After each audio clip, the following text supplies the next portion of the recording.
Hi, good morning mga loves.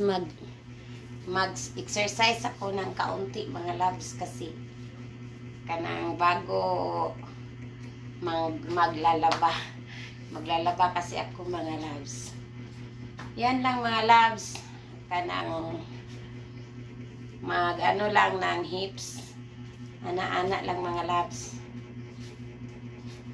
Oh, parang yung ano dito hindi na maging malaki na ang maano na mawala na yung mga bili-bili natin. Yan lang. 1 2 3 4 5 6 7 8. Then step forward. Last Christmas I give you my heart. For the very first day you give it away. This year release the vida, cha cha cha cha cha.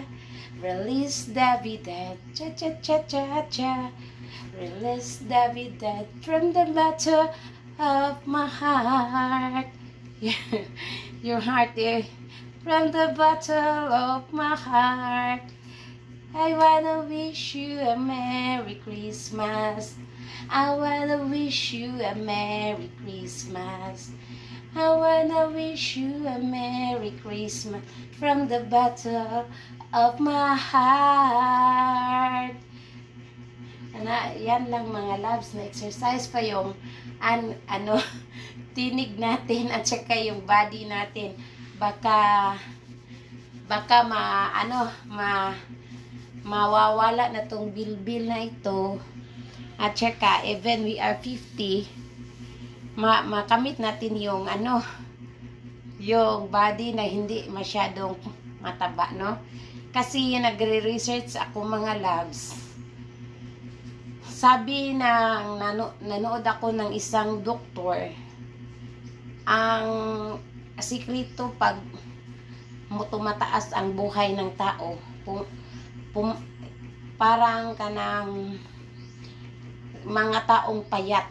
Ang payat na tao daw ay may mataas na buhay.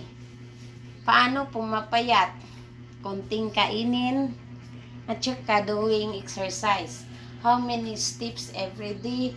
3,000 steps. Pag nandun na tayo sa bahay, narata sa bahay mga loves, na magawa tayo ng fog move ng body natin. Like ganito.